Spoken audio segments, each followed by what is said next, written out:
ഇതിങ്ങനെ സ്പാർക്ക് എന്ന് പറഞ്ഞൊരു പ്ലാറ്റ്ഫോമാണ്. ബിസിനസ് സക്സസ് ആയുള്ളവർ വന്നവരെ സക്സസ് സ്റ്റോറി പറയുന്ന ഒരു പ്ലാറ്റ്ഫോമാണ്. നമ്മളൊരു ബിസിനസ് തുടങ്ങി സക്സസ് ആകുമ്പോൾ നമ്മൾ ഹോട്ട് സീറ്റിൽ വന്നിരിക്കും എന്ന് ഞാനെപ്പോഴും പറയുമായിരുന്നു. എത്ര ലക്ഷം നഷ്ടപ്പെട്ടു?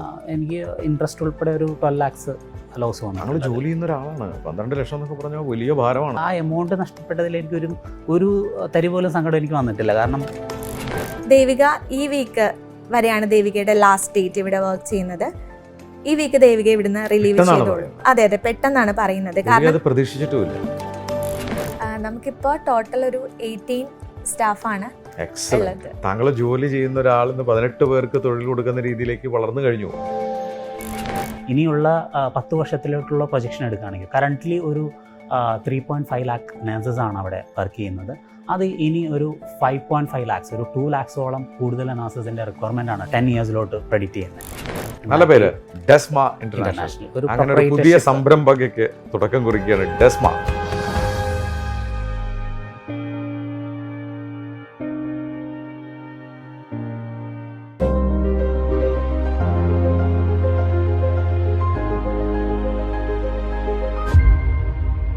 തൊഴിൽ ചെയ്ത് ജീവിച്ചിരുന്ന 2 ദമ്പതികൾ, അവർ സ്പാർക്ക് ചാനലിൻ്റെ സബ്സ്ക്രൈബേഴ്സാണ്. ആ ചാനൽ കണ്ടുകൊണ്ടിരിക്കുമ്പോൾ അവരുടെ മനസ്സിലൊരു മോഹം ഉണ്ടായിരുന്നു, എന്തെങ്കിലും ഒരു സംരംഭം തുടങ്ങണം, ആ സംരംഭം തുടങ്ങി വിജയിച്ച് ഈ ഹോട്ട് സീറ്റിൽ വന്നിരിക്കണമെന്ന്. ഹായ്, ഞാൻ Shameem Rafi, corporate trainer, business coach. സ്പാർക്കുള്ള ഒരു പുതിയ എഡിഷനിലേക്ക് സ്വാഗതം. നമ്മുടെ നാട്ടിൽ ജോലി ചെയ്യുന്നവരുടെയൊക്കെ ഉള്ളൊരു ആഗ്രഹമുണ്ട്, എന്തെങ്കിലും ഒരു സംരംഭം തുടങ്ങണം, അത് വിജയിപ്പിക്കണം. വളരെ കുറച്ച് പേർക്കാണ് ആ സൗഭാഗ്യം ഉണ്ടാവുക. വളരെ നല്ലൊരു കോമ്പിനേഷനാണെന്ന്. ഒരു ഭാര്യയും ഭർത്താവും ചേർന്ന് ഒരു സംരംഭം നടത്തുന്നു. സമൂഹത്തിൽ ഒരു വിഭാഗം ആൾക്കാരെ സഹായിക്കുന്ന ഒരു സംരംഭം. അതിൽ ഏറ്റവും രസകരമായ കാര്യം, ഭാര്യയാണ് അതിന് ഇനീഷ്യേറ്റീവ് എടുക്കുന്നത്. 2 പേരും തൊഴിൽ കളഞ്ഞ് ആ സംരംഭത്തിലേക്ക് ഇറങ്ങി അത് വിജയിപ്പിച്ചിരിക്കുന്നു. ഈ സ്പാർക്കുള്ള കഥ പറയാൻ എന്നോടൊപ്പം ഇരിക്കുന്നത് എൻ്റെ സുഹൃത്തു കൂടിയായ ഷിബിനും അദ്ദേഹത്തിൻ്റെ പ്രിയപത്നി ദേവികയുമാണ്. 2 പേർക്കും സ്വാഗതം സ്പാർക്കിലേക്ക്. Thank you. ഷിബിൻ്റെ നാട് എവിടെയാണ്? നാട് ആലപ്പുഴ ജില്ലയിലെ അരൂരിലാണ്. താങ്കൾ പഠിച്ചതെല്ലാം സ്കൂളിംഗ് എല്ലാം അരൂർ തന്നെയായിരുന്നു. അത് കഴിഞ്ഞ് ഗ്രാജുവേഷൻ സേക്രഡ് ഹാർട്ട് കോളേജിൽ നിന്നായിരുന്നു. MBA പഠിച്ചത് ക്യുസാറ്റ് പ്രോഡക്റ്റ് ആണ്. അതെ. ഓക്കെ. ദേവികയുടെ നാട് എവിടെയാണ്? എൻ്റെ നാടും ആലപ്പുഴ തന്നെയാണ്. പഠിച്ചതൊക്കെ ആലപ്പുഴയിൽ തന്നെയാണ്. എന്തായിരുന്നു വിദ്യാഭ്യാസം? MBA ആണ്. എവിടെയാണ് പഠിച്ചത്? MBA ആലപ്പുഴയിൽ തന്നെയായിരുന്നു, ഗവൺമെന്റ് കോളേജിലായിരുന്നു. ഷിബിൻ പഠനം കഴിഞ്ഞ് ജോലി? അതെ, ഫസ്റ്റ് ജോബ് ക്യാമ്പസ് റിക്രൂട്ട്മെന്റ് വഴി ഞാൻ ഇൻഫോസിലാണ് എനിക്ക് ജോബ് കിട്ടിയത്. വലിയ ബ്രാൻഡ് ഇൻഫോസിസ്. അതെ, വെരി ഗുഡ്. അത് കഴിഞ്ഞ് ഞാൻ എത്ര നാളുണ്ടായിരുന്നു? 1.5 വർഷം ഇൻഫോസിൽ വർക്ക് ചെയ്തു. അത് കഴിഞ്ഞിട്ട് എനിക്ക് എൻ്റെ ഡിഗ്രി കഴിഞ്ഞിട്ടാണ് ഞാൻ അവിടെ ജോയിൻ ചെയ്തത്. അപ്പോൾ എനിക്ക് പോസ്റ്റ് ഗ്രാജുവേഷൻ എടുക്കണമെന്ന് ഭയങ്കര ആഗ്രഹമായിരുന്നു. അപ്പോൾ MBA ചെയ്യാൻ വേണ്ടിയിട്ട് ഞാൻ ജോബ് റിസൈൻ ചെയ്ത് കഴിഞ്ഞിട്ട് ഞാൻ ക്യുസാറ്റിൽ ജോയിൻ ചെയ്തു. അവിടെ നിന്ന് പിന്നെ ഞാൻ പാസ് ഔട്ട് ആയി കഴിഞ്ഞപ്പോൾ അഗെയിൻ ഞാൻ ക്യാമ്പസ് റിക്രൂട്ട്മെന്റ് വഴി Aspinwall and company Bangalore ഓഫീസിലായിരുന്നു, ലോജിസ്റ്റിക്സിലായിരുന്നു. 1 year അവിടെ വർക്ക് ചെയ്തു. 1 year വർക്ക് ചെയ്ത് കഴിഞ്ഞപ്പോൾ എനിക്കിവിടെ കാർബറാണ്ടം യൂണിവേഴ്സിറ്റി ലിമിറ്റഡിലോട്ടൊരു മാർക്കറ്റിംഗ് എല്ലാം വലിയ ബ്രാൻഡുകളിലാണ്. അതെ. ഇതിൽ ഒട്ടുമിക്ക കമ്പനികളും ഞാൻ ട്രെയിനിങ് ചെയ്യുന്നതാണ്. അതെ. താങ്കൾ എന്താണ് ചെയ്തത് ദേവിക പഠനം കഴിഞ്ഞ്? ഞാൻ പഠനം കഴിഞ്ഞ് ഉടനെ തന്നെയായിരുന്നു വിവാഹം. ഇമ്മീഡിയറ്റ്ലി കല്യാണം കഴിഞ്ഞു? അതെ. പിന്നെ കുട്ടിയായി കഴിഞ്ഞിട്ട് ഒരു 1.5 വർഷം കഴിഞ്ഞതിന് ശേഷമാണ് ഞാൻ ജോബിലേക്ക് കടന്നത്. എന്ത് ജോലിയിലേക്കാണ്? ഓസ്ട്രേലിയയിലെ ഒരു നഴ്സിംഗ് കോളേജിന്റെ അഡ്മിനിസ്ട്രേഷൻ ആയിരുന്നു ഹാൻഡിൽ ചെയ്തുകൊണ്ടിരുന്നത്. That's very interesting. Admission handle ചെയ്യുക. അതെ. എന്തായിരുന്നു ആ പ്രോസസ്സ് എന്ന് പറയുമ്പോൾ നഴ്സസ്, നമ്മുടെ നാട്ടിലെ GNM ക്വാളിഫൈഡ് ആയിട്ടുള്ള നഴ്സസിന് ഓസ്ട്രേലിയൻ നഴ്സിംഗ് രജിസ്ട്രേഷൻ എടുക്കണമെങ്കിൽ അവർക്കൊരു ക്വാളിഫിക്കേഷൻ എടുക്കണം, അല്ലെങ്കിൽ കോഴ്സ് അപ്ഗ്രേഡ് ചെയ്യണം. അതിൻ്റെ ഒരു പെർട്ടിക്കുലർ കോഴ്സ് ഉണ്ട്, GCAN എന്ന് പറയും. ആ കോഴ്സ് പ്രൊവൈഡ് ചെയ്തിരുന്ന കോളേജിലായിരുന്നു വർക്ക് ചെയ്തുകൊണ്ടിരുന്നത്. താങ്കൾ എന്തായിരുന്നു? സെയിൽസിലായിരുന്നു? അതെ, സെയിൽസിലായിരുന്നു. ഒരു 5 വർഷത്തോളം ഉണ്ടായിരുന്നു ആ ഒരു കോളേജിൽ. ശിവൻ, തൊഴിൽ എന്തായിരുന്നു പിന്നീട് സംഭവിച്ചത്? ഞാൻ കാർബറാണ്ടത്തിൽ വർക്ക് ചെയ്തിട്ടുണ്ടിരുന്നു. ഒരു 5 വർഷം വർക്ക് ചെയ്തു. 5 വർഷം വർക്ക് ചെയ്യുന്നതിൻ്റെ ഇടയ്ക്ക് ഞാനൊരു ഡാറ്റ അനാലിറ്റിക്സ് കോഴ്സ് IIM കൽക്കട്ടയിൽ നിന്ന് കംപ്ലീറ്റ് ചെയ്തു. അപ്പം ഞാനൊരു നെക്സ്റ്റ് ലെവൽ ഓഫ് ഒരു ഗ്രോത്തിന് വേണ്ടിയിട്ട് ജോബ് സ്വിച്ച് ചെയ്തിട്ട് വെസ്റ്റേൺ ഇന്ത്യ കാഷ്യൂസ് എന്ന് പറഞ്ഞ കമ്പനിയിൽ ജോയിൻ ചെയ്തു. US കമ്പനിയാണ്? അതെ, അത് ഇവിടെയാണ് കമ്പനി. അവരുടെ US ഒരു കർമ്മ നട്ട്സ് എന്ന് പറഞ്ഞ ബ്രാൻഡ് ഉണ്ട്. അതിന് വേണ്ടിയിട്ട് വർക്കിംഗ് ആയിരുന്നു. കൊറോണയുടെ സമയത്തിന് മുമ്പ് തന്നെ ഞാൻ അവിടെ ജോയിൻ ചെയ്തു. വർക്ക് ഫ്രം ഹോം ആയിരുന്നു. അവിടെ ഒരു 1.5 വർഷം വർക്ക് ചെയ്ത് കഴിഞ്ഞപ്പോൾ തിരിച്ച് കാർബറാണ്ടത്തിൽ നിന്ന് എനിക്ക് ഓഫർ വന്നു. അതായത് അവിടെ ഡാറ്റ അനാലിറ്റിക്സ് ആൻഡ് ഡിജിറ്റൽ മാർക്കറ്റിംഗിൽ വേക്കൻസി വന്നിട്ട് തിരിച്ച് ഞാൻ വീണ്ടും 1.5 വർഷം കഴിഞ്ഞപ്പോൾ കാർബറാണ്ടത്തിലോട്ട് റീജോയിൻ ചെയ്തു. അവിടെയൊക്കെയാണ് പാൻഡമിക് ഒക്കെ വരുന്നത് അല്ലേ? ആ സമയത്ത് അതെ. പിന്നെ എന്താണ് ചെയ്തത്? അതെ, ആ പാൻഡമിക്കിൻ്റെ സമയത്ത് ഞാൻ വെസ്റ്റേൺ ഇന്ത്യയിൽ വർക്ക് ചെയ്തിരിക്കുന്ന സമയമായിരുന്നു. അപ്പോൾ കൂടുതലും നൈറ്റ് ഷിഫ്റ്റാണ്. US ജോബ് ആകുമ്പോൾ നൈറ്റ് ഷിഫ്റ്റാണ്. മോർണിംഗ് ഒരുപാട് നമുക്ക് ഫ്രീ ടൈം ഉണ്ട്. അപ്പോൾ ഞാൻ കുക്കിങ്ങിൽ ഭയങ്കര പാഷനേറ്റ് ആയിട്ടുള്ള ഒരാളായിരുന്നു. ആ. അപ്പോൾ ഞാൻ എൻ്റെ ഫസ്റ്റ് ജോബിൽ ഇൻഫോസിസിലോട്ട് പോകുമ്പോൾ ഞാൻ ഒറ്റയ്ക്ക് താമസിച്ചിരുന്നപ്പോൾ അമ്മേനോട് ചോദിച്ചിട്ടാണ് ഞാൻ എൻ്റെ റെസിപ്പീസൊക്കെ ബിൽഡ് ചെയ്തിട്ട് സ്വന്തമായിട്ട് കുക്ക് ചെയ്ത് കഴിച്ചത്. അപ്പോൾ കുക്കിംഗ് അത്യാവശ്യം നല്ലോണം അറിയാം. നല്ലോണം അറിയാം. എല്ലാവരും ഇതൊക്കെ ദേവികയോട് ഞാൻ ചോദിക്കട്ടെ, നല്ല കുക്കാണോ? അതെ നല്ല ഇപ്പോഴും ഫുഡൊക്കെ ഉണ്ടാക്കി നന്നായിട്ട് തരും. cook ചെയ്ത് തരും. ഓ, ഇത്രയും നല്ല ഭാഗ്യവതിയായ ഒരു ഭാര്യ. ശരി, എന്ത് സംഭവിച്ചു? അപ്പോൾ ഞാനും എൻ്റെ ബ്രദറും കൂടിയിട്ട് ഒരു കുക്കിംഗ് ചാനൽ സ്റ്റാർട്ട് ചെയ്തു. എല്ലാവരും കൊറോണ സമയത്ത് എനിക്ക് തോന്നുന്നു കുക്കിംഗ് ചാനൽ സ്റ്റാർട്ട് ചെയ്തതായിട്ട് ആരും എല്ലാവരും ഇത് ഉണ്ടായിരുന്നില്ല. തന്നെയാണല്ലോ പണി. അപ്പോൾ ഞങ്ങളും സ്റ്റാർട്ട് ചെയ്തൊരു കുക്കിംഗ് ചാനൽ. അപ്പോൾ എല്ലാ ദിവസവും ഓരോ സ്പെഷ്യൽ ഐറ്റംസ് ഉണ്ടായിരിക്കും. ദേവികയുടെ ഇൻവോൾവ്മെൻറ്റ് കുറവാണ്, കാരണം ഞാൻ കുക്ക് ചെയ്യും, ഷൂട്ടിംഗ് എല്ലാം ചെയ്യുന്നത് ബ്രദറാണ്. അപ്പോൾ ആ സമയത്ത് ദേവികയ്ക്ക് ഒരാഗ്രഹം, എനിക്കും ഒരു യൂട്യൂബ് ചാനൽ തുടങ്ങണം. അപ്പോൾ എന്ത് ചെയ്യും, ഇപ്പം ഒരു വൈഫ് ഹസ്ബൻഡ് അടുത്ത് വന്ന് പറയുമ്പോൾ നമ്മൾ പ്രോത്സാഹിപ്പിക്കണമല്ലോ. അതെ, നിങ്ങൾ Support സ്റ്റാർ ആയിക്കൊണ്ടിരിക്കുകയാണല്ലോ അതെ, കുക്ക് ചെയ്ത്. അപ്പോൾ വിഷമിപ്പിക്കാൻ വയ്യാത്തതുകൊണ്ട് ഞാൻ പറഞ്ഞു, ശരി എന്താണ് വേണ്ടതെന്ന് വെച്ച് കഴിഞ്ഞാൽ ആലോചിക്കും, നമുക്കൊരു ചാനൽ തുടങ്ങാം. അപ്പോൾ ആള് റിസർച്ചും കാര്യങ്ങളൊക്കെ ചെയ്തിട്ട് വന്ന് പറഞ്ഞു, എനിക്കൊരു ചാനൽ തുടങ്ങണം. അതായത് ആളിപ്പോൾ വർക്ക് ചെയ്യുന്ന ഓസ്ട്രേലിയൻ നഴ്സിംഗ് രജിസ്ട്രേഷൻ കോളേജിൻ്റെ റിലേറ്റഡ് ആയിട്ടുള്ള ഫീൽഡാണ്. അപ്പോൾ അതിൻ്റെ ഓതൻറ്റിക് ആയിട്ടുള്ള ഇൻഫർമേഷൻ തരുന്ന ചാനൽസൊക്കെ വളരെ കുറവാണ്. കാൻഡിഡേറ്റ്സിനൊന്നും ഇൻഫർമേഷൻ ഇല്ല, ഞാനും സെർച്ച് ചെയ്തിട്ട് ഇൻഫർമേഷൻ ഒന്നുമില്ല. എന്നാൽ എനിക്ക് ഈ ഇൻഫർമേഷൻ പറഞ്ഞുകൊണ്ടിട്ടൊരു കണ്ടൻറ്റ് ഡെവലപ്പ് ചെയ്തിട്ടൊരു ചാനൽ സ്റ്റാർട്ട് ചെയ്യാം എന്ന് പറഞ്ഞു.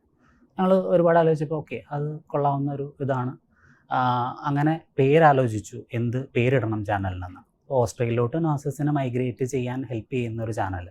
ഞങ്ങൾ ഓസ്ട്രേലിയൻ നഴ്സിംഗ് ഡ്രീംസ് എന്ന് പറഞ്ഞിട്ട് ഒരു ചാനൽ സ്റ്റാർട്ട് ചെയ്തു. Australian nursing dreams. അതെ. അപ്പോൾ ചാനലിന്റെ മുഖമാണ് ദേവിക അല്ലേ? അതെ. അതെ അപ്പൊ അത് വളരെ ഇഷ്ടത്തോടു കൂടിയാണോ ചെയ്തത്? അതെ, ഞാൻ വർക്ക് ചെയ്യുന്ന സമയത്ത് ഈ നഴ്സിംഗ് കോളേജിലായിരുന്നു എന്ന് പറഞ്ഞല്ലോ. അപ്പോൾ ഒത്തിരി നഴ്സസുമായിട്ട് ഇൻട്രാക്ട് ചെയ്യാനായിട്ട് സാധിച്ചിട്ടുണ്ട്. അപ്പോൾ അവർക്ക് കുറേ ഡൗട്ട് വരുമ്പോൾ എന്നോട് ചോദിക്കും, അത് ഞാൻ ഇൻഡിവിജ്വലായിട്ട് ഗൈഡ് ചെയ്ത് കൊടുക്കുമായിരുന്നു ചെയ്തുകൊണ്ടിരുന്നത്. അപ്പോൾ ഒത്തിരി ഡൗട്ട് വരുന്നത് കൊണ്ട് ഞാൻ വിചാരിച്ചു, വേറെ യൂട്യൂബിൽ വേറെ ചാനൽസ് ഒന്നും ഇല്ല, അങ്ങനെയാണെങ്കിൽ നമുക്ക് ഈ ഒരു ചാനൽ സ്റ്റാർട്ട് ചെയ്ത് കാൻഡിഡേറ്റ്സിനെ ഗൈഡ് ചെയ്യാമെന്ന് കരുതിയിട്ട് തന്നെയാണ്. നല്ല ഉദ്ദേശത്തോടുകൂടി തുടങ്ങിയതാണ്. അതെ അതെ, നല്ല ഉദ്ദേശത്തോടെ. ഗുണമുണ്ടായോ? അതെ, വളരെ നല്ല ഗുണമുണ്ടായി. എന്തായിരുന്നു? ഞാൻ വർക്ക് ചെയ്യുന്ന കോളേജിൽ കുറേ ഏജൻസ് ഉണ്ട്. ഈ ഒരു പെർട്ടിക്കുലർ കോഴ്സ് GCAN അല്ലെങ്കിൽ ആ ഒരു കോളേജിൻ്റെ കോഴ്സ് കൊടുക്കുന്ന ഏജൻസ് ഉണ്ട്. അപ്പോൾ അവർ കൊടുത്തോണ്ടിരുന്നത് ഇപ്പോൾ മന്ത്ലി ഇൻടേക്ക് ആണെന്നുണ്ടെങ്കിൽ ഒരു 4-5 കാൻഡിഡേറ്റ്സിനൊക്കെ ആയിരിക്കും ഏജൻസിന് കോളേജിന് കൊടുക്കാനായിട്ട് സാധിക്കുക. ഞാനിങ്ങനെ ഒരു ചാനൽ കൊണ്ടുവന്നു, ലീഡ്സ് ജനറേറ്റ് ചെയ്തു. നമ്മുടെ ചാനലിന് അത്യാവശ്യം നല്ല വ്യൂസായി, എൻക്വയറീസ് വരാൻ തുടങ്ങി. ഈ കോഴ്സിൻ്റെ ഗൈഡൻസ് ആണ് ഞാൻ പ്രൊവൈഡ് ചെയ്തുകൊണ്ടിരുന്നത്. അപ്പോൾ അതുകൊണ്ട് തന്നെ കാൻഡിഡേറ്റ്സിന് ഡീറ്റെയിൽസ് കൊടുക്കുമ്പോൾ എല്ലാവർക്കും കോഴ്സിന് എൻറോൾ ചെയ്യണം എന്ന് പറയുന്നുണ്ടായിരുന്നു. അങ്ങനെ കോളേജിന് നമ്മൾ ലീഡ്സ് ജനറേറ്റ് ചെയ്ത്. ദേവിക അവിടെ ഒരു സെയിൽസിൽ ഒരാളാണ്.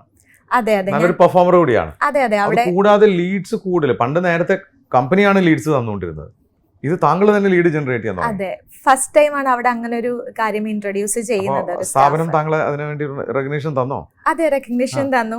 അധികം ആർക്കും നമ്മുടെ അവിടുത്തെ സ്റ്റാഫ് ഏതൊക്കെയാന്ന് അറിയണ്ടാവില്ല. പക്ഷെ ഇങ്ങനൊരു സംഭവം, പുതിയതായിട്ടുള്ള ഒരു കാര്യം ഇൻട്രൊഡ്യൂസ് ചെയ്തപ്പോൾ കോളേജിന്റെ ഓണർ തന്നെ ഡയറക്റ്റ് വിളിച്ച് സംസാരിക്കുകയുണ്ടായി. അങ്ങനെ നമ്മൾ എൻറോൾമെന്റ്സ് കൊടുത്തു. അതിന്റെ ആ ഒരു ബേസിസിൽ നമുക്ക് കമ്മീഷൻ റിലീസ് ചെയ്യുമായിരുന്നു നല്ലൊരു തുക കിട്ടാൻ തുടങ്ങി. അതെ അതെ, നല്ലൊരു തുക കിട്ടാനായിട്ട് തുടങ്ങി. അത് വലിയൊരു മോട്ടിവേഷൻ തന്നെയായിരുന്നു. അത് പുതിയ സാധ്യതകൾക്ക് തുടക്കം കുറിച്ചോ?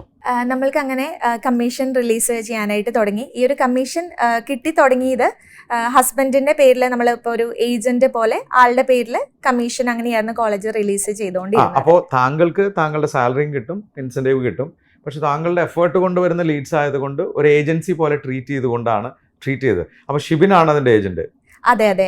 ശരി, അപ്പൊ ഞാൻ ഷിബിനിലേക്ക് വരാം. നിങ്ങൾ കാർബാർ അണ്ടത്തിൽ മര്യാദയ്ക്ക് പണിയെടുത്തോണ്ടിരിക്കുന്ന മനുഷ്യനാണ് ഇപ്പൊ നിങ്ങൾ ഏജന്റായി, ഭാര്യയായിട്ട് യാതൊരു ബന്ധമില്ലാത്ത ബിസിനസ്സിൽ. അതെ. അപ്പൊ എന്താണ് ഏജൻസി? അത് കേൾക്കട്ടെ. നമ്മളത് ഒരുപാട് എഫേർട്ട് ആക്ച്വലി ഇതിന്റെ പുറകിലുണ്ട്. ഞങ്ങൾ രണ്ടുപേരും വർക്കിംഗ് ആയിരുന്നു. അപ്പോൾ മോർണിംഗ് ടൈം ഞങ്ങൾ വർക്കിംഗ് ആണല്ലോ. അപ്പം ഞങ്ങൾക്ക് മോളുണ്ട് ആ സമയത്ത്, തീരെ കുഞ്ഞാണ്. മോള് ഏകദേശം ഉറങ്ങുമ്പോൾ രാത്രി 12 മണിയാകും. അപ്പോൾ വൈഫിന് കണ്ടന്റ് ഇടണമെങ്കിൽ നമ്മൾ കണ്ടന്റ് പ്രിപ്പയർ ചെയ്തിട്ട് ഷൂട്ട് സ്റ്റാർട്ട് ചെയ്യുന്നത് ഏകദേശം 12 മണിയോട് കൂടിയിട്ടാണ് രാത്രി. നമ്മളൊരു വീട്ടിൽ തന്നെ റൂമിൽ, ഞങ്ങളുടെ ബെഡ്റൂമിൻ്റെ ഉള്ളിൽ കട്ടനൊക്കെ ഇട്ട്, അപ്പോഴാണ് സൈലൻ്റ് ആയിട്ടൊരു അറ്റ്മോസ്ഫിയർ കിട്ടുക. അപ്പോൾ ഷൂട്ട് സ്റ്റാർട്ട് ചെയ്യും, ഒരു 1:30 കൂടിയിട്ടൊക്കെ ഷൂട്ട് കൺക്ലൂഡ് ചെയ്യും. എന്നിട്ട് ഞാനത് എഡിറ്റ് ചെയ്ത് അപ്ലോഡ് ചെയ്തിട്ട് കിടക്കുമ്പോൾ 3 മണിയാവും. അപ്പോൾ പിന്നെ നിങ്ങൾക്ക് കമ്മീഷൻ തന്നേ പറ്റുള്ളൂ, കാരണം നിങ്ങളാണ് ഷൂട്ട് ചെയ്യുന്നത്, എഡിറ്റ് ചെയ്യുന്നത്, പോസ്റ്റ് ചെയ്യുന്നത്. ഓക്കെ, അപ്പോൾ അതിൽ നിന്ന് എന്തെങ്കിലുമൊക്കെ നല്ല വരുമാനം കിട്ടിയോ? നമ്മൾ അന്ന് എനിക്ക് എൻ്റെ കമ്പനിയിൽ നിന്ന് കിട്ടുന്ന CTSനേക്കാളും ഡബിൾ എമൗണ്ട് കമ്മീഷനായിട്ട് കിട്ടിയിട്ടുണ്ട് ആ സമയത്ത്. Very good. എത്രയൊക്കെ കിട്ടി തുടങ്ങി? നമുക്കൊരു മോർ ദാൻ 15 lakhsോളം ആനുവലി ഒരു കമ്മീഷനായിട്ട് കിട്ടുമായിരുന്നു. അത് പറയുകയാണെങ്കിൽ നമുക്ക് ജസ്റ്റ് 5% ആണ് ഇത് കിട്ടുന്നത്. ഏജൻസ് നോക്കുമ്പോൾ അവർക്കൊരു 20%ഓളം കിട്ടുമായിരുന്നു. അപ്പോൾ ഒരു ഏജൻറ്റ് ഈ എൻറോൾമെൻറ്റ്സ് കൊടുക്കാറുണ്ടെങ്കിൽ അവർക്കൊരു 45 lakhs വരെ ഏൺ ചെയ്യാനുള്ള കപ്പാസിറ്റി ഉണ്ടായിരുന്നു. പക്ഷേ ഇത് പെർസെൻറ്റേജ് കുറവാണെങ്കിലും അദ്ദേഹത്തിന് സാലറിയും കമ്മീഷനും ഉണ്ട്. അതെ. അവിടെയാണ് ഷിബിനോട് ചോദിക്കുന്നത്. ഷിബിൻ, ഞാനൊക്കെ ഒരു സെഷനിൽ ഷിബിനെ കാണുന്ന സമയത്ത് ഒരു സംരംഭക മോഹിയായിരുന്നു.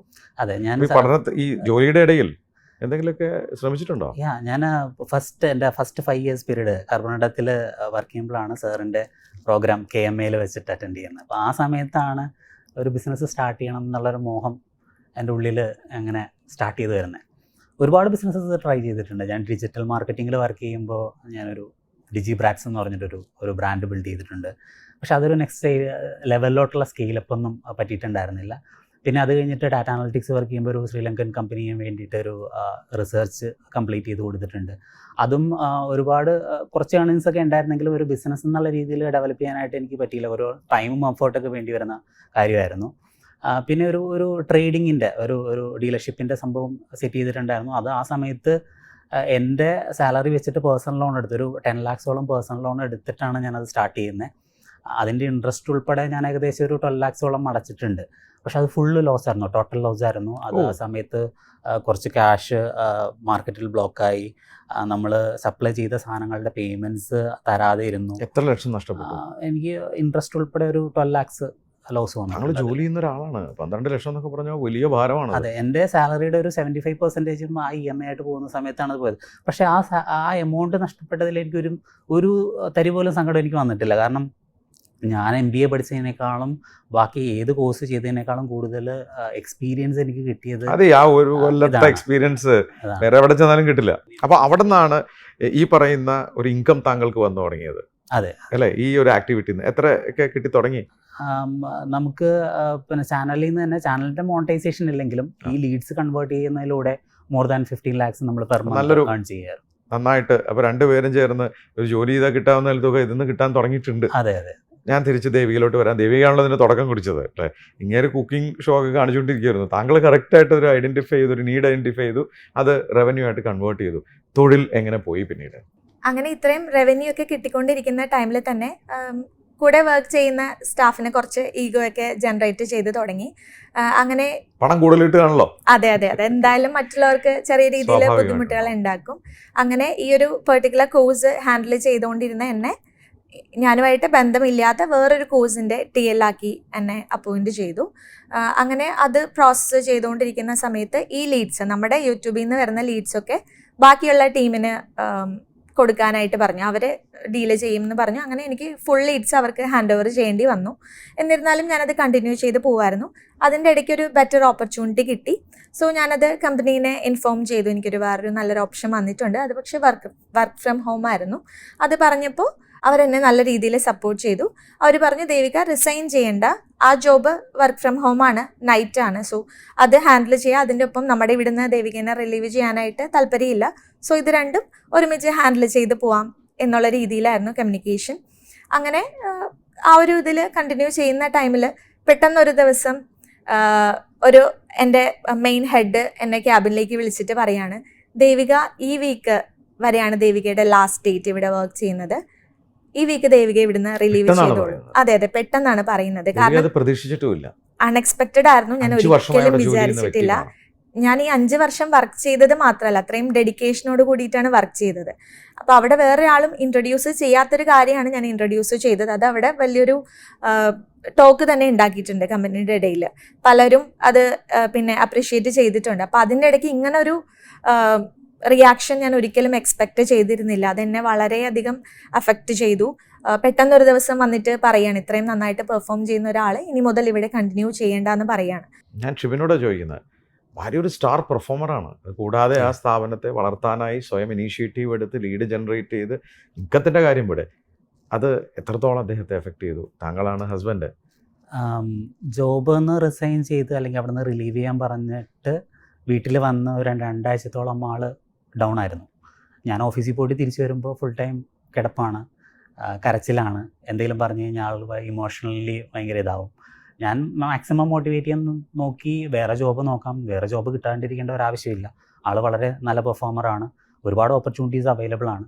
പക്ഷേ ആൾക്ക് ഏറ്റവും വിഷമമായത് 5 വർഷം അവിടെ വർക്ക് ചെയ്തു. അപ്പോൾ അതിലുള്ളൊരു ഇമോഷണൽ ഫീലിംഗ് ഭയങ്കരമായിട്ട് അഫക്റ്റ് ചെയ്തു. അതെ അതൊന്ന് റിക്കവർ ആയിട്ട് എടുക്കാൻ തന്നെ ആള് ഒരു 2 ആഴ്ചത്തോളം സമയമെടുത്തു. അത് കഴിഞ്ഞിട്ട് ഒരുപാട് ഇൻ്റർവ്യൂ അറ്റൻഡ് ചെയ്ത് വളരെ നല്ല ഓർഗനൈസേഷൻസിൽ ആൾ പ്ലേസ്ഡും ആയി. അപ്പം അങ്ങനെ ജോലിക്ക് പോകാനിരിക്കുന്ന സമയത്താണ് എൻ്റെ മനസ്സിലെ ബിസിനസ്സുകാരൻ വീണ്ടും അത് നമ്മൾ ഉറങ്ങൂല്ലോ. അതെ കാശ് പോയാലൊന്നും നമ്മൾ വിടൂല. അതെ അപ്പോൾ ഇനി ഒരു ബിസിനസ് ഓപ്പർച്യൂണിറ്റി ഞാൻ കണ്ടത് ത്രൂ വൈഫാണ്. ഞാൻ ഏതായാലും വർക്കിംഗ് ആണ്. ഞങ്ങൾ 0 എന്നാണ് സ്റ്റാർട്ട് ചെയ്തത് ഫിനാൻഷ്യലി. സോ എനിക്ക് ജോബ് വിട്ടിട്ട് ഫുൾ ഒരു ഇതിലോട്ട് പോകാനായിട്ട് പറ്റില്ല. ഏതായാലും വൈഫ് ഇപ്പോൾ ഫ്രീ ആണ്. അപ്പോൾ ത്രൂ ദേവിക ഒരു ബിസിനസ് ഡെവലപ്പ് ചെയ്യുക എന്നുള്ളതായിരുന്നു എൻ്റെ നമ്മുടെ സാധ്യത തുറന്ന് കിട്ടിയിട്ടുണ്ടല്ലോ. അതെ, നമ്മുടെ കയ്യിൽ ഒരു സ്ട്രോങ് ആയിട്ടുള്ള ഒരു പ്ലാറ്റ്ഫോം, ഒരു ചാനലുണ്ട്, യൂട്യൂബ് ചാനലുണ്ട്. അപ്പോൾ ആൾക്ക് ഓപ്പർച്യൂണിറ്റീസ് പറയാൻ എന്നോട് ഡിസ്കസ് ചെയ്തിട്ടുണ്ട്. പക്ഷേ ആൾക്ക് അതിനുള്ള ധൈര്യം ഉണ്ടായിരുന്നില്ല. അപ്പോൾ ഞാൻ പറഞ്ഞു 1 ഇയർ, നെക്സ്റ്റ് 1 ഇയറിലോട്ടുള്ള ഫിനാൻഷ്യൽ കമ്മിറ്റ്മെൻറ്റ്സ് എല്ലാം ഞാൻ ഫുൾഫിൽ ചെയ്തോളാം, ഒരു 1 ഇയർ ട്രൈ ചെയ്യും. 1 ഇയർ ട്രൈ ചെയ്ത് കഴിഞ്ഞിട്ട് ഫെയിലിയർ ആണെങ്കിൽ ഓക്കെ, നമുക്ക് വേറെ ജോലി കിട്ടുമല്ലോ, ജോബ് നോക്കാം. അതെ, പക്ഷേ ഇത് സക്സസ് ആണെന്നുണ്ടെങ്കിൽ അത് നമ്മുടെ ലൈഫ് തന്നെ ചേഞ്ച് ചെയ്യുന്ന ഒരു സാധനമായിരിക്കും.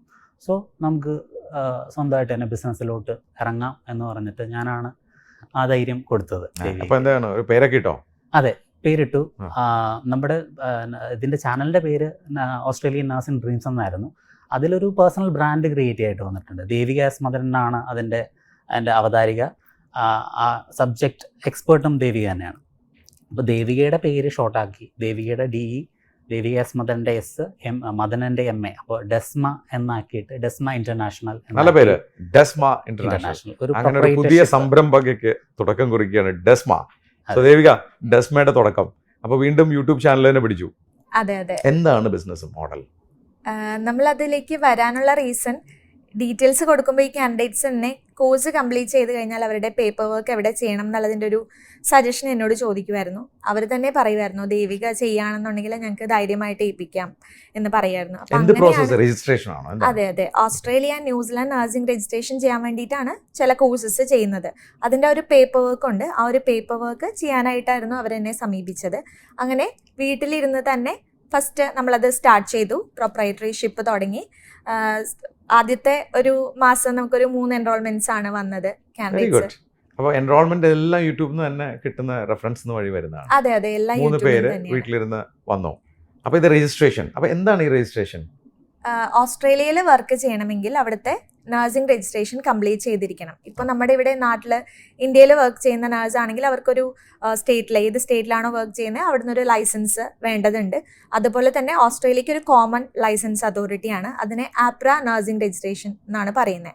ആ ഒരു പ്രോസസ്സ് കംപ്ലീറ്റ് ചെയ്യണം. അതിന് പല സ്റ്റെപ്സ് ഉണ്ട്. ഫസ്റ്റ് വൺ എന്ന് പറയുന്നത് NCLEX-RN എക്സാം ആണ്. NCLEX-RN ഒരു തിയറി ബേസ്ഡ് എക്സാം ആണ്. നമുക്ക് ഇന്ത്യയിൽ തന്നെ പല സെൻറ്റേഴ്സ് അവൈലബിൾ ആണ്. ചെന്നൈ, ബാംഗ്ലൂർ, ഹൈദരാബാദൊക്കെ ഉണ്ട്. ഒരു MCQ ബേസ്ഡ് എക്സാം ആണ്, മൾട്ടിപ്പിൾ ചോയ്സ് ക്വസ്റ്റ്യൻസിൻ്റെ എക്സാം ആണ്.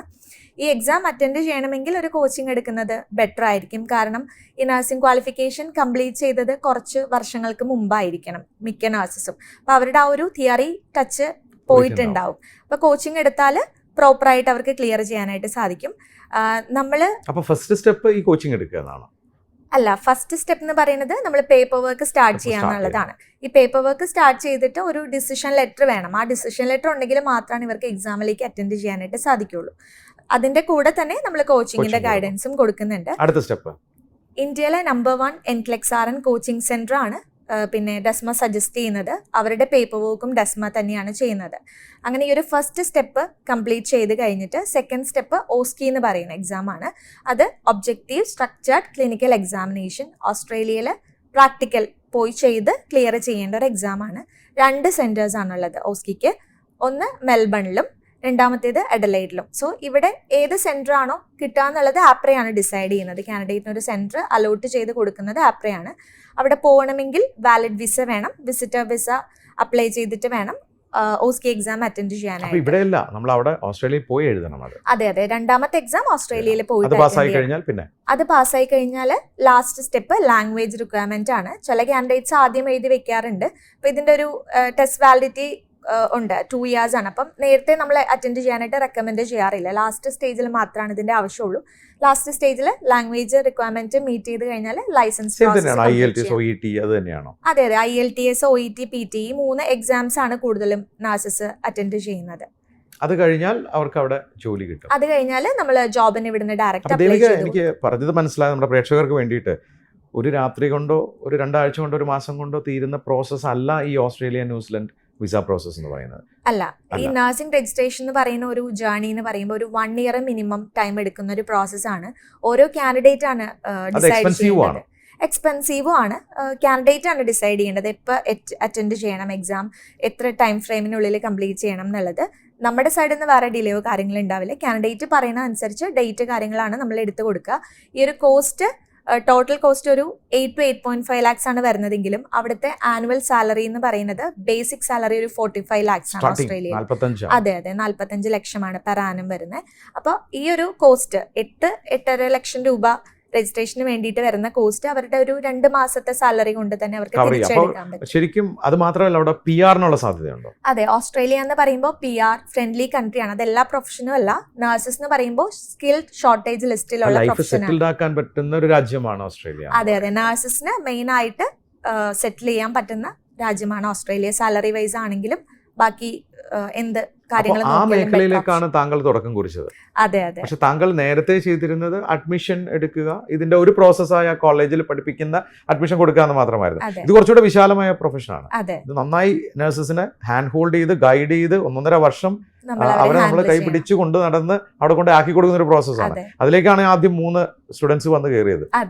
തിരിച്ച് ആദ്യത്തെ സ്റ്റുഡന്റ് ആരായിരുന്നു? ആദ്യത്തെ നമ്മുടെ കാൻഡിഡേറ്റിന്റെ പേര് സ്മിത സെബാസ്റ്റ്യൻ എന്നാണ്. ആള് സക്സസ്ഫുള്ളി രജിസ്ട്രേഷൻ കംപ്ലീറ്റ് ചെയ്തു. ഇപ്പൊ PR പ്രോസസ്സിലേക്ക്. Very good. ഞാൻ ഷിബിനിലേക്ക് വരാം. ചില്ലറ കാര്യമല്ല കേട്ടോ. ഈ യൂട്യൂബ് വീഡിയോ ഒക്കെ എടുത്ത് ഒരു ബിസിനസ്സായി കൺവേർട്ട് ചെയ്ത് പ്രോസസ്സും ഡോക്യുമെന്റേഷനും തുടങ്ങി. എന്തൊക്കെ സംഭവിച്ചു? ഷിബിനോടാണുള്ള കാര്യങ്ങളൊക്കെ തുറന്നു ചോദിക്കാൻ പറ്റുള്ളൂ. നമ്മൾ ഇത് സ്റ്റാർട്ടിങ് തുടങ്ങിയ സമയത്ത് ആകെ ഒരു 3 കാൻഡിഡേറ്റ് ആണ് ഫസ്റ്റ് മന്ത് വെച്ചത്. അപ്പോൾ നമ്മളൊരു വലിയ ഓർഗനൈസേഷനായിട്ട് വളരുമെന്നോ അല്ലെങ്കിൽ നമുക്ക് ഒരുപാട് രജിസ്ട്രേഷൻ വരുമെന്നുള്ളതൊന്നും ഇല്ല. ഓക്കെ, നമ്മുടെ സാലറി കൂടുതൽ നമുക്കൊരു ഇൻകം വരുന്നു. ഓക്കെ, പിന്നെ സ്വന്തമായിട്ട് ചെയ്യുന്നതിൻ്റെ കംഫർട്ട്, ഇതൊക്കെയായിരുന്നു. ആദ്യത്തെ 3 കാൻഡിഡേറ്റ് എന്ന് പറയുന്നത് സെക്കൻഡ് മന്ത് ആയി കഴിഞ്ഞപ്പോൾ അത് 6 കാൻഡിഡേറ്റ് ആയി, പിന്നെ 8 ആയി, 10 ആയി, 15 ആയി. ഇപ്പോൾ ദേവിക സ്വന്തമായിട്ട് തുടങ്ങി കൂടെ അസിസ്റ്റ് ചെയ്യാനായിട്ട് എൻ്റെ പിന്നെ ബ്രദറിൻ്റെ വൈഫും കൂടി ജോയിൻ ചെയ്തിട്ടുണ്ടായിരുന്നു ഡോക്യുമെന്റേഷന് വേണ്ടി. അപ്പോൾ ഞാൻ ചോദിച്ചോട്ടെ, അപ്പോൾ ഈ തുടക്കത്തിൽ ഇത് വീട്ടിലിരുന്നല്ലേ ചെയ്യണേ? അതെ. അപ്പോൾ ഒരു സ്ഥാപനമാക്കണമെങ്കിൽ ഓഫീസൊക്കെ വേണ്ടേ? അതെ. അപ്പോൾ ഈ യൂട്യൂബ് വഴി ദേവിക പരിചയമുള്ള ആൾക്കാരാണ് ഞങ്ങളുടെ പ്രോസസ്സ് ചെയ്തോളൂ എന്ന് പറഞ്ഞിട്ട് ധൈര്യപൂർവ്വം ദേവികയുടെ അടുത്ത് കൊടുത്തത്. അപ്പോൾ അതല്ലാതെയും കുറച്ച് ദേവികനെ അറിയാത്ത യൂട്യൂബിൽ കണ്ട് മാത്രം പരിചയമുള്ള കാൻഡിഡേറ്റ്സ് ഉണ്ട്. അപ്പോൾ അവർക്ക് ഇത്രയും ഒരു ഹ്യൂജ് എമൗണ്ട് അവർ ഇൻവെസ്റ്റ് ചെയ്യുന്നതാണ്. നമ്മുടെ ഫീസ് ഒരു ചെറിയ എമൗണ്ട് ആണെങ്കിൽ തന്നെയും ടോട്ടൽ എക്സ്പെൻസ് കൂടുതലാണ്. അപ്പോൾ അവർക്ക് നേരിട്ട് വന്നൊന്ന് സംസാരിക്കണം എന്ന് പറയുമ്പോൾ നമുക്കൊരു ഓഫീസ് സ്പേസ് ഇല്ല. വീട്ടിലോട്ട് നമുക്ക് പറയാൻ പറ്റില്ല കാൻഡിഡേറ്റിനോട്. അപ്പോൾ നമുക്കൊരു ഓഫീസ് സ്പേസ് വേണം. അങ്ങനെ ഞങ്ങൾ അരൂര് തന്നെ ഒരു ഓഫീസ് സ്പേസ് എടുത്തു. ഓഫീസ് സ്പേസ് എടുത്ത് എൻ്റെ ബ്രദറിൻ്റെ വൈഫും കൂടി അവിടെ ഡോക്യുമെൻറ്റേഷൻ അസിസ്റ്റൻസിന് വേണ്ടി ജോയിൻ ചെയ്തു. നമ്മൾ MLA കൊണ്ട് ഉദ്ഘാടനം ചെയ്യിപ്പിച്ചിട്ട് നമ്മളവിടെ ടെസ്മ ഇൻ്റർനാഷണൽ എന്ന് പറഞ്ഞൊരു സ്ഥാപനം ഓഫീസായിട്ട് സ്റ്റാർട്ട് ചെയ്തു. അപ്പോൾ അദ്ദേഹം ഉണ്ട്, ബ്രദറിൻ്റെ വൈഫും ഉണ്ട്. അതെ. പിന്നീട് ദേവിക തന്നെ പറയട്ടെ, അത് വളർന്ന് എത്ര പേരായിരുന്നു? നമുക്കിപ്പോൾ ടോട്ടൽ ഒരു 18 സ്റ്റാഫാണ്. എക്സലന്റ്. താങ്കൾ ജോലി ചെയ്യുന്ന ഒരാളിന്ന് 18 പേർക്ക് തൊഴിൽ കൊടുക്കുന്ന രീതിയിലേക്ക് വളർന്നു കഴിഞ്ഞു അല്ലേ ഷിബിൻ? അപ്പൊ ഷിബിന്റെ ജോലി എന്തായി ആ സമയത്ത്? ഞാൻ പറഞ്ഞല്ലോ, ഈ ഗ്രോത്ത് എന്ന് പറഞ്ഞാൽ നമ്മൾ എക്സ്പെക്ട് ചെയ്തതിനേക്കാളും കൂടുതൽ ഗ്രോത്ത് ആണ് വന്നത്. ഈ 3 എന്ന നമ്പർ പെർ മന്ത് 15 എന്നതിലോട്ട് വന്നപ്പോൾ അക്യുമുലേറ്റ് ചെയ്ത് വരുവാണ് കാൻഡിഡേറ്റ്സ്. അപ്പോൾ ഇവർക്ക് ഹാൻഡിൽ ചെയ്യുന്നതിൽ കൂടുതൽ വർക്ക് വന്നു തുടങ്ങി. അപ്പോൾ ഞാൻ എൻ്റെ ജോബിൽ നിന്ന് ഏതായാലും റിസൈൻ ചെയ്ത് ഇങ്ങോട്ട് വരേണ്ട അത്യാവശ്യമുണ്ടായി. കാരണം ഞാൻ നോക്കുമ്പോൾ എൻ്റെ സാലറിനേക്കാളും കൂടുതൽ ഏർണിങ്സ് ഇതിലോട്ട് വരുന്നുണ്ട്. ഞാൻ നോക്കുമ്പോൾ അന്ന് ഞാനൊരു മാർക്കറ്റ് റിസർച്ചറാണ്. ഞാൻ ഒരുപാട് റിസർച്ചും കാര്യങ്ങളും വേറെ കമ്പനീസിനൊക്കെ വേണ്ടി ചെയ്യുന്നുണ്ട്. ഞാൻ നോക്കുമ്പോൾ ഓസ്ട്രേലിയ വളരെ പ്രോസ്പെക്റ്റീവാണ്. ഇനിയുള്ള ഹെൽത്ത് കെയർ സെക്ടർ ബൂം ചെയ്യാൻ പോകുന്നതും നഴ്സസിനോ കൂടുതൽ സാധ്യത കണ്ടുകൊണ്ട് താങ്കൾ റിസൈൻ ചെയ്തു? അതെ, ഞാൻ കർബണത്തിൽ നിന്ന് റിസൈൻ ചെയ്തു. നല്ലൊരു കമ്പനിയിൽ നിന്ന് റിസൈൻ ചെയ്തു. അതെ ഭാര്യ തുടങ്ങിയ സംരംഭത്തിലേക്കാണ്. അതെ. അപ്പോൾ അങ്ങോട്ട് ജോയിൻ ചെയ്തു. പ്രൊപ്പറേറ്റർഷിപ്പ് ആയിരുന്ന കമ്പനി നമ്മൾ പ്രൈവറ്റ് ലിമിറ്റഡ് കമ്പനി ആക്കി ഇൻകോപ്പറേറ്റ് ചെയ്തു. അങ്ങനെയാണ് നമ്മൾ പിന്നെ അവിടെ നിന്നുള്ള ജേണി സ്റ്റാർട്ട് ചെയ്യുന്നത്. അപ്പോൾ അരൂരാണ് താങ്കളുടെ സ്ഥാപനം തുടങ്ങിയത്, അതെ ഡെസ്മ. അതെ, ഡെസ്മ ഇന്റർനാഷണൽ. മറ്റുള്ളവരിൽ നിന്ന് ഡെസ്മ എങ്ങനെയാണ് വ്യത്യസ്തമാവുന്നത്? മറ്റ് കൺസൾട്ടൻസീസ് നോക്കുമ്പോൾ അവരുടെ ആ ഒരു പ്രോസസ്സ് ചെയ്യുന്നതിനകത്ത് ടോപ്പ് മാനേജ്മെൻ്റ് ഒന്നും കൂടുതൽ ഇൻട്രാക്ട് ചെയ്യുന്നില്ല കാൻഡിഡേറ്റ്സുമായിട്ട്. പക്ഷേ ഡെസ്മ എന്ന് പറയുമ്പോൾ ഞങ്ങൾ 2 പേരാണെങ്കിലും കാൻഡിഡേറ്റ്സിൻ്റെ ഓരോ കാര്യങ്ങളും നമ്മൾ മോണിറ്റർ ചെയ്യാറുണ്ട്. നമുക്കൊരു എക്സ്പേർട്ട് ടീമുണ്ട്, അവരെ ഗൈഡ് ചെയ്യുന്നത് നമ്മൾ തന്നെയാണ്. എന്തുകൊണ്ടാണ് ഈ ഓസ്ട്രേലിയ എന്ന് പറഞ്ഞൊരു രാജ്യം, അല്ലെ ന്യൂസിലൻഡിലേക്ക് മറ്റുള്ള രാജ്യങ്ങളെക്കാൾ ഇന്ന് ഫ്രണ്ട്ലി ആണെന്ന് പറയാൻ കാരണം? നമ്മുടെ നാട്ടിൽ പൊതുവെ മറ്റുള്ള നേഴ്സ് എൻ്റെ മനസ്സിലൊക്കെ ഉള്ളത് ആദ്യകാലത്തൊക്കെ മിഡിൽ ഈസ്റ്റ് ആയിരുന്നു, കാനഡ, US, UK ഇവിടെയൊക്കെ ആയിരുന്നു. പെട്ടെന്നാണ് ഈ ഓസ്ട്രേലിയ, ന്യൂസിലൻഡ് എന്നൊക്കെ. എന്താണ് ഇതിന് കാരണം? ഓസ്ട്രേലിയ നേരത്തെയും പോപ്പുലർ ആണ്, പക്ഷേ മിക്ക നഴ്സസിനും പെട്ടെന്ന് എത്തിപ്പറ്റാത്തത് കൊണ്ടും അധികം ആരും ഗൈഡ് ചെയ്യാനില്ലാത്തത് കൊണ്ടുമാണ് അവർ ഈ പറഞ്ഞ UK, അയർലൻഡിലൊക്കെ മൂവ് ചെയ്തുകൊണ്ടിരുന്നത്. പക്ഷേ ഇപ്പോഴത്തെ സിറ്റുവേഷൻ അങ്ങനെയല്ല. ഇപ്പോൾ ഓസ്ട്രേലിയൻ പ്രോസസ്സിനെ കുറിച്ച് കാൻഡിഡേറ്റ്സ് കുറച്ചുകൂടെ അവെയർ ആണ്. എന്താണെന്നുള്ള ക്ലിയർ കട്ടായിട്ടുള്ള ഇമേജും നമ്മൾ കൊടുക്കാറുണ്ട്. സോ ഇതൊരു മെയിൻ റീസൺ ആണ് ഓസ്ട്രേലിയൻ പ്രോസസ്സ് ചെയ്യാനായിട്ട്. പിന്നെ ന്യൂസിലൻഡിൻ്റെ കാര്യം ഇപ്പോൾ പറഞ്ഞല്ലോ, ന്യൂസിലൻഡ് ജോബിന് ഇപ്പോൾ കുറച്ച് അവരൊന്ന് പോസ് ചെയ്തിരിക്കുകയാണ്. അതുകൊണ്ട് ഓസ്ട്രേലിയ ആണ് ഇപ്പം എമർജിംഗ് ആയിട്ട് നഴ്സസിനെ. മറ്റുള്ള രാജ്യങ്ങൾ വെച്ച് ക്ലൈമറ്റ് എങ്ങനെയുണ്ട്? ക്ലൈമറ്റിൽ ഓസ്ട്രേലിയ ഏകദേശം ഇന്ത്യൻ ക്ലൈമറ്റുമായിട്ട് സിമിലർ ആയിട്ട് നിൽക്കുന്ന ഒരു രാജ്യമാണ്. UK, അയർലൻഡിലൊക്കെ മൈഗ്രേറ്റ് ചെയ്താലും അൾട്ടിമേറ്റ് എയിം എന്ന് പറയുന്നത് ഓസ്ട്രേലിയയിലേക്ക് വരാന്നുള്ളതാണ്. കാരണം UK അത്യാവശ്യം ക്ലൈമറ്റ് അഡ്ജസ്റ്റ് ചെയ്യാനായിട്ട് ബുദ്ധിമുട്ടായിരിക്കും. കാനഡയും തണുപ്പാണ്. അതെ, ഭയങ്കര തണുപ്പാണ്. ഓസ്ട്രേലിയ എന്ന് പറയുമ്പോൾ ക്വീൻസ്ലാൻഡ് പോലുള്ള സ്ഥലങ്ങളിലൊക്കെ നമ്മുടെ കേരളമായിട്ട് സിമിലർ ആയിട്ടുള്ള ക്ലൈമറ്റ് ആണ്. പല വീഡിയോസിലും കാണാനായിട്ട് സാധിക്കും. കൃഷി കാര്യങ്ങളൊക്കെ നമ്മുടെ ഇവിടുത്തെ പോലെ തന്നെ അവിടെയും ചെയ്യാനായിട്ട് സാധിക്കും. അപ്പം അതുകൊണ്ട് അതൊരു മെയിൻ റീസൺ ആണ്. പിന്നെ അതെ, പിന്നെ നഴ്സസിന് കൂടുതലും സെറ്റിൽ ചെയ്യാനായിട്ട് കുറച്ചുകൂടെ PR ഫ്രണ്ട്ലി കൺട്രി എന്ന് പറയുന്നത് നഴ്സസിൻ്റെത് ഓസ്ട്രേലിയ തന്നെയാണ്. ഇതൊക്കെ ഒരു റീസൺ ആണ് മൈഗ്രേറ്റ് ചെയ്യാനായിട്ട്. ഇത് കൂടാതെ ഈ ഡയറക്റ്റ് ഓസ്ട്രേലിയൻ നഴ്സിംഗ് രജിസ്ട്രേഷൻ ഇപ്പോൾ ഒരു പാത്വേ ആപ്പ് ഓപ്പൺ ചെയ്തിട്ടുണ്ട്. UK, Ireland, Spain, Singapore, US തുടങ്ങിയ രാജ്യങ്ങളിൽ വർക്ക് ചെയ്യുന്ന നഴ്സസിന് എക്സാംസ് ഒന്നും ഇല്ലാതെ തന്നെ ഓസ്ട്രേലിയയിൽ നഴ്സിംഗ് രജിസ്ട്രേഷൻ കിട്ടുന്നുണ്ട്. ഡെസ്മയ്ക്ക് വരുന്ന ഇപ്പോൾ വന്നിട്ടുള്ള ക്ലയൻസ് എല്ലാം കേരളത്തിൽ നിന്ന് മാത്രമാണോ? അല്ല, നമുക്ക് കൂടുതൽ കാൻഡിഡേറ്റ്സ് ഉള്ളത് ഗൾഫ് കൺട്രീസിൽ നിന്നാണ് ഒത്തിരി നഴ്സസ്. അപ്പോൾ അവിടെ എന്ന് പറയുമ്പോൾ അവരുടെ വർക്ക് ഷിഫ്റ്റ് വളരെ ബുദ്ധിമുട്ടാണ്, ഭയങ്കര ഹെക്ടിക് ആയിരിക്കും. അതുകൊണ്ട് അവർ കൂടുതലും മൂവ് ചെയ്യാനായിട്ട് ട്രൈ ചെയ്യുന്നത്. പിന്നെ ഇപ്പോൾ ഒരു വീട് വാങ്ങിക്കാനൊക്കെ ആണെങ്കിൽ ഓസ്ട്രേലിയയാണ് കുറച്ചുകൂടെ ഫ്ലെക്സിബിൾ. GCCയിലെ ക്ലൈമറ്റ് വൈസ് ആണെങ്കിൽ എമൗണ്ട് അഫോർഡ് ചെയ്യാനൊക്കെ അവർക്ക് ജോലി ചെയ്യുന്നവർക്ക് പറ്റും. അതെ, അവർക്ക് ലോണൊക്കെ എടുത്ത് വരണം. അതെ, ഇവിടെ ആകുമ്പോഴേക്കും ചെയ്യുന്നവരുണ്ട്, നാട്ടിൽ നിന്ന് ചെയ്യുന്നവരും ഉണ്ട്. പക്ഷെ കൂടുതലും GCC എന്നുള്ളവരാണ്. എത്ര പേരെ ഇതുവരെ സഹായിക്കാനായിട്ടുണ്ട്? എനിക്കിപ്പോൾ കാൻഡിഡേറ്റുമായിട്ട് ഇപ്പോൾ ഇന്ററാക്ട് ചെയ്യുന്ന ഒരു നമ്പർ നോക്കിയാൽ കൗണ്ട് ചെയ്യാൻ പറ്റില്ല. എന്നാൽ ഏകദേശം മോർ ദാൻ ഒരു 50,000 നഴ്സസുമായിട്ട് ഇന്ററാക്ട് ചെയ്യാനായിട്ട് സാധിച്ചിട്ടുണ്ട്. അതിൽ കൂടുതലാണെങ്കിലേ ഉള്ളൂ. പിന്നെ 1000+ രജിസ്ട്രേഷൻ ഇപ്പോൾ ഓൺഗോയിങ് ആണ്. നമുക്കൊരു അറൌണ്ട് 200 നഴ്സസിൻ്റെ ലൈസൻസ് പ്രോസസ്സ് കംപ്ലീറ്റ് ചെയ്തിട്ടുണ്ട്. അതുകൂടാതെ ഒത്തിരി പേര് അവരെ ഓസ്ട്രേലിയക്ക് പോകാനായിട്ട് ഹെൽപ്പ് ചെയ്യാനായിട്ട് സാധിച്ചിട്ടുണ്ട്. പിന്നെ വൈ ഡെസ്മ എന്ന് ചോദിച്ചല്ലോ, അതിൽ മെയിനായിട്ട് വേറൊരു കാര്യം എന്താണെന്ന് വെച്ചാൽ ഡെസ്മ ഇന്റർനാഷണൽ ത്രൂ നഴ്സിംഗ് രജിസ്ട്രേഷൻ ചെയ്യുന്ന കാൻഡിഡേറ്റ്സിൻ്റെ PR മാത്രമേ നമ്മൾ ചെയ്യാറുള്ളൂ. നമ്മൾ എൻറോൾമെൻറ്റ്സ് കൂട്ടുക എന്നുള്ളതല്ല, ക്വാളിറ്റി ഓഫ് സർവീസ് കൂട്ടുക എന്നുള്ളതാണ് നമ്മുടെ മെയിൻ എയിം. അപ്പോൾ അതുകൊണ്ട് തന്നെ നമ്മൾ നമ്മുടെ കാൻഡിഡേറ്റ്സിന് മാത്രമാണ് എടുക്കുള്ളൂ. പുറത്തുനിന്ന് ഇപ്പോൾ ലൈസൻസ് കംപ്ലീറ്റ് ചെയ്ത് വന്നവർക്ക് നമ്മൾ PR എടുക്കാറില്ല. അത്രയും നമ്മൾക്ക് അവർക്ക് ഗൈഡൻസ് കൊടുക്കാനായിട്ട് സാധിക്കും നമ്മുടെ കാൻഡിഡേറ്റ്സിന്. ശിവൻ, ഒരു ബിസിനസ് മോഡലാണ്. കൊമേഴ്ഷ്യലി ഇത് സക്സസ്ഫുൾ ആയോ? ടേൺ ഓവർ ഒക്കെ കൂടിയോ നിങ്ങളുടെ? അതെ, നമ്മൾ ഫസ്റ്റ് പറഞ്ഞല്ലോ, അഗെയിൻ 3 എന്ന് പറഞ്ഞ നമ്പറിൽ നിന്ന് സ്റ്റാർട്ട് ചെയ്ത് കഴിഞ്ഞിട്ട് ഞാൻ 12 months ഞാൻ റിസൈൻ ചെയ്തു.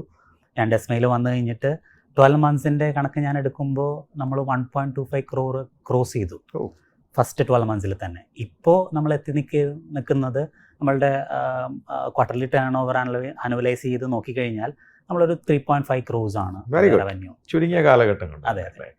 ഭാവി സാധ്യതകൾ എന്തൊക്കെയാണ്? ഇപ്പോൾ നമ്മൾ ആവറേജ് ചെയ്യുന്നത് ഒരു 50 to 60 എൻറോൾമെൻറ്റ്സ് ആണ് പെർ മന്ത് ചെയ്യുന്നത്. അതൊരു 100ലോട്ട് റീച്ച് ചെയ്യുക എന്നുള്ളതാണ് നമ്മുടെ ഏറ്റവും വലിയ. മാത്രമല്ല നമ്മൾ കൂടുതൽ പുതിയ സർവീസസുകൾ ആഡ് ചെയ്യുന്നുണ്ട്. പലർക്കും ഡയറക്റ്റ് ഓസ്ട്രേലിയ എന്ന് പറയുമ്പോൾ അഫോർഡബിൾ ആയിട്ടുള്ള ഒരു ഇതല്ല, ഒരു ഓപ്പർച്യൂണിറ്റി അല്ല ഈ 8 to 9 lakhs വരുമ്പോൾ. അങ്ങനെയുള്ള കാൻഡിഡേറ്റ്സിന് വേണ്ടിയിട്ട് പല അതർ ഓപ്ഷൻസും നമ്മൾ ഇനിയുള്ള മാസങ്ങളിൽ ഡെസ്മ പ്രൊവൈഡ് ചെയ്യുന്നുണ്ട്. സോ ദെൻ അവർക്ക് ആ ലെവലോട്ട് എത്തിക്കഴിയുമ്പോൾ ഇൻ ഫ്യൂച്ചർ അവർക്ക് ഓസ്ട്രേലിയ എന്ന ഒരു രാജ്യത്തെ മനസ്സിൽ കണ്ടുകൊണ്ട് തുടങ്ങിയ ഒരു സംരംഭമാണ്. അതെ. ഓസ്ട്രേലിയക്കും സാധ്യതകളുണ്ടോ ഇനി? ഒരുപാട് സാധ്യതകളുണ്ട്. ഞാൻ ഈ ഫീൽഡിനെ കുറിച്ച് ഒരുപാട് റിസർച്ച് ചെയ്യുന്ന ഒരു വ്യക്തിയാണ്. സോ ഇപ്പോഴത്തെ കണക്ക് വെച്ച് നോക്കുകയാണെങ്കിൽ ഓസ്ട്രേലിയൻ ഗവൺമെൻറ്റിൻ്റെ വെബ്സൈറ്റിൽ തന്നെ നോക്കുകയാണെന്നുണ്ടെങ്കിൽ ഏകദേശം 54ഓളം ഹോസ്പിറ്റൽസിൻ്റെ കൺസ്ട്രക്ഷൻ നടക്കുന്നുണ്ട്. സോ ഇനിയുള്ള ഒരു 1, 2, 3 വർഷത്തിനുള്ളിൽ പല ഹോസ്പിറ്റൽസിൻ്റെ കമ്മീഷനിങ് വരാണ്. ഇനിയുള്ള 10 വർഷത്തിലോട്ടുള്ള പ്രൊജക്ഷൻ എടുക്കുകയാണെങ്കിൽ കറൻ്റ്ലി ഒരു 3.5 ലാക്ക് നേഴ്സസാണ് അവിടെ വർക്ക് ചെയ്യുന്നത്. അത് ഇനി ഒരു 5.5 ലാക്സ്, ഒരു 2 ലാക്സോളം കൂടുതൽ നേഴ്സസിൻ്റെ റിക്വയർമെൻ്റ് ആണ് 10 ഇയേഴ്സിലോട്ട് പ്രെഡിക്റ്റ് ചെയ്യുന്നത്. സോ ഇതെല്ലാം ആക്ച്വൽ ഫാക്ട്സ് ആണ്. ഒരു 2023 റിലീസ് ചെയ്തിരിക്കുന്ന റിപ്പോർട്ടിൽ ഇപ്പോഴത്തുള്ള കറണ്ട് വേക്കൻസി എടുത്ത് നോക്കിയാൽ ആ റിപ്പോർട്ടായിട്ട് എക്സാക്ട്ലി മാച്ചിങ് ആണ്. സോ ഓസ്ട്രേലിയയിലുള്ള national head count supply of nurses നോക്കിക്കഴിഞ്ഞാലും ഈ റിക്വയർമെൻറ്റ് ഫുൾഫിൽ ചെയ്യാൻ പറ്റില്ല.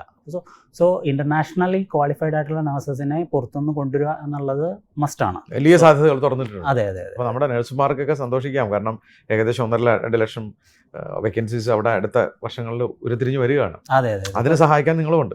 അതെ. ഇപ്പം നമ്മൾ ലാസ്റ്റ് കണക്കെടുക്കുകയാണെന്നുണ്ടെങ്കിൽ ലാസ്റ്റ് ഇയർ കംപ്ലീറ്റ് ചെയ്ത ഓവർസീസ് നഴ്സിംഗ് രജിസ്ട്രേഷൻ കംപ്ലീറ്റ് ചെയ്ത നഴ്സസ് 16,000 നഴ്സസ് മാത്രമേ ഉള്ളൂ. ഇനി ഓപ്പർച്യൂണിറ്റി കിടക്കുകയാണ് നഴ്സസിൻ്റെ രജിസ്ട്രേഷൻ എടുക്കാനും ജോലി സാധ്യതകൾ. ദീപികയിലേക്ക് തിരിച്ചു വരാം. ജോലി അന്ന് ഒരു പ്രത്യേക സാഹചര്യത്തിൽ അവിടെ നിന്ന് വിട്ടിട്ട് പോകേണ്ടി വന്നു. ഇന്നിപ്പോൾ ആ വിഷമമുണ്ടോ? ഒരു വിഷമമില്ല. അന്ന് ജോബ് വിട്ടത് കൊണ്ടാണ് ഇങ്ങനൊരു ഓപ്പർച്യൂണിറ്റി നമുക്ക് കിട്ടിയതും നമുക്ക് ഒത്തിരി നഴ്സസിനെ ഹെൽപ്പ് ചെയ്യാനായിട്ട് സാധിച്ചതും. അപ്പോൾ രണ്ടുപേരും ഡെസ്മ എന്ന ആ സ്ഥാപനത്തിൻ്റെ ചിറകിലേറി ഉയരങ്ങളിലേക്ക് പറക്കുകയാണ്. അതെ. സന്തോഷത്തോടു കൂടി. അതെ. നിരവധി നഴ്സുമാരെ കൈപിടിച്ച് സഹായിക്കാൻ. അതെ. ഡെസ്മയുടെ നമ്മൾ ഒരുപാട് പേർക്ക് ജോബ് ഓപ്പർച്യൂണിറ്റി, അതായത് ഡെസ്മ എന്ന സ്ഥാപനത്തിൽ ഒരുപാട് പേർക്ക് ജോബ് ഓപ്പർച്യൂണിറ്റി കൊടുക്കുക എന്നുള്ളത് നമ്മുടെ ഒരു എയിം കൂടിയാണ്. നഴ്സസിന് ഓസ്ട്രേലിയ പോവുക മാത്രമല്ല, നമ്മളൊരു ജോലി സാധ്യത നമ്മൾ ലോക്കലി കൊണ്ടുവരിക എന്നുള്ളത്. ഇപ്പോൾ 18 പേര് നമുക്ക് ജോബ് കൊടുക്കുന്നുണ്ട്. അപ്പോൾ ഞങ്ങൾ 2 പേര് ജോബ് റിസൈൻ ചെയ്തപ്പോൾ നമുക്കൊരു 18 പേർക്ക് ജോബ് കൊടുക്കാൻ പറ്റി. അത് ഈ വർഷം അവസാനത്തോടു കൂടി ഒരു 30 എന്നുള്ള നമ്പറിലോട്ട് റീച്ച് ചെയ്യും എന്നാണ് നമ്മളുടെ പ്ലാൻ വരുന്നത്. ഞങ്ങൾ ഒരു ബിസിനസ് പല കാര്യങ്ങളും ഇങ്ങനെ സംസാരിച്ചു കൊണ്ടിരിക്കുമ്പോൾ ഞാനെപ്പോഴും കണ്ടിന്യൂസ്ലി ഞാൻ സാറിൻ്റെ ഫസ്റ്റ് എപ്പിസോഡ് തന്നെ കാണുന്ന ആളാണ്. ഇതിൻ്റെ സ്പാർക്കിൻ്റെ പ്രൊമോഷൻ ഇറങ്ങിയപ്പോൾ തൊട്ട് ഞാനത് വളരെ ഈഗർലി നോക്കി എല്ലാ എപ്പിസോഡുകളും വാച്ച് ചെയ്യുന്ന ഒരാളാണ്. അപ്പോൾ അന്ന് ഞാനെപ്പോഴും ഇത് കാണുമ്പോൾ വൈഫ് ചോദിക്കും, എന്താ കാണുന്നത്? അപ്പോൾ ഞാൻ കാണിച്ചു കൊടുക്കും, ഇതിങ്ങനെ സ്പാർക്ക് എന്ന് പറഞ്ഞൊരു പ്ലാറ്റ്ഫോമാണ്. ബിസിനസ് സക്സസ് ആയുള്ളവർ വന്നവരെ സക്സസ് സ്റ്റോറി പറയുന്ന ഒരു പ്ലാറ്റ്ഫോമാണ്. നമ്മളൊരു ദിവസം പോവും, നമ്മളൊരു ബിസിനസ് തുടങ്ങി സക്സസ് ആകുമ്പോൾ നമ്മൾ ഹോട്ട് സീറ്റിൽ വന്നിരിക്കും എന്ന് ഞാൻ എപ്പോഴും പറയുമായിരുന്നു. അത് സക്സസ്ഫുൾ ആയി. അതെ. അവിടെ ഇരിക്കാൻ ദൈവം നമുക്കൊക്കെ 3 പേർക്ക് അനുഗ്രഹം തന്നു എന്നുള്ളതാണ്. നിങ്ങൾ കേട്ടു ഷിബിൻ ദേവിക എന്ന ദമ്പതികളുടെ സ്പാർക്കുള്ള കഥ. 2 പേരും 2 മേഖലയിൽ തൊഴിൽ ചെയ്ത് ജീവിച്ചിരുന്നവരാണ്. സംരംഭം നമ്മൾ തേടി പോവുകയാണോ അതോ നമ്മളെ തേടി വരികയാണോ എന്നുള്ളതിന് ഉത്തരമാണ് ഈ യുവ ദമ്പതികൾ. അവരെ തേടി വന്നു എന്നുള്ളതാണ്. പക്ഷെ ഒരു അവസരം, പലരും തൊഴിലിൽ തിക്താനുഭവം ഉണ്ടാവുമ്പോൾ അത് കടിച്ചു പിടിച്ച് മുന്നോട്ട് പോകുന്നവരുണ്ട്. ചിലരത് അവസരമായി കണ്ട് സംരംഭം തുടങ്ങി മറ്റുള്ളവർക്ക് തൊഴിൽ കൊടുക്കുന്നുമുണ്ട്. ചെറിയ രീതിയിൽ തുടങ്ങിയെങ്കിലും 18 പേർക്കെങ്കിലും തൊഴിൽ കൊടുക്കാനായി എന്നുള്ളത് ഇവരെ സംബന്ധിച്ചിടത്തോളം വലിയ കാര്യമാണ്. ആ നമ്പേഴ്സ് കൂടുമെന്ന് എനിക്ക് ഉറപ്പാണ്. നമ്മുടെ നാട്ടിൽ നമ്മുടെ മാലാഖമാർ, നഴ്സുമാർ അവരുടെ അന്നം തേടി വിദേശത്ത് പോകുന്നുണ്ട്. നമ്മുടെ ലോകത്ത് എവിടെ ചെന്നാലും നല്ല നഴ്സിംഗ് കമ്മ്യൂണിറ്റി നമ്മുടെ നഴ്സുമാർ തന്നെയാണ്. അതുകൊണ്ട് തന്നെ ഓസ്ട്രേലിയ പോലൊരു രാജ്യത്തേക്ക് നമ്മുടെ ആൾക്കാർ അവിടെ എത്തിപ്പെടുന്നുമുണ്ട്. അതിലേക്ക് സഹായിക്കാനാണ് ഡെസ്മ ഇൻ്റർനാഷണൽ ശ്രമിക്കുന്നത്. ചെറിയ രീതിയിൽ തുടങ്ങിയെങ്കിലും ഇന്ന് അത് വളർന്ന് പന്തലിച്ച് നല്ല ടേൺ ഓവറോടുകൂടി സന്തോഷമായിട്ടാണ് ഈ ദമ്പതികൾ അത് നടത്തുന്നത്. അവർ സ്വപ്നം കണ്ടിരുന്നു ഈ ഹോട്ട് സീറ്റിൽ വന്നിരിക്കുമെന്ന്. എവിടെയൊക്കെയോ ഒരു ചൊല്ലുണ്ട്, നമ്മൾ മനസ്സുകൊണ്ട് എന്തെങ്കിലും അതിയായി ആഗ്രഹിച്ചാൽ ചിലപ്പോൾ അത് ദൈവം നടത്തിത്തരും. എത്രയോ ആൾക്കാരാണ് ഈ ഹോട്ട് സീറ്റിൽ വന്ന് ആ കാര്യം എന്നോട് പറഞ്ഞിട്ടുള്ളത്.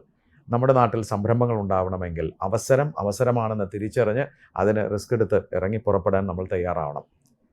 ഷിബിൻ, ദേവിക, വളരെ മാതൃകാപരമായ കാര്യമാണ് നിങ്ങൾ ചെയ്തത്. പുറത്തേക്ക് പോകുന്ന ആൾക്കാരെ അവരുടെ ലൈഫിൽ സെറ്റിലാക്കാൻ നിങ്ങൾ എടുത്ത എഫേർട്ടിനെ ഞാൻ തീർച്ചയായിട്ടും അഭിനന്ദിക്കുന്നു.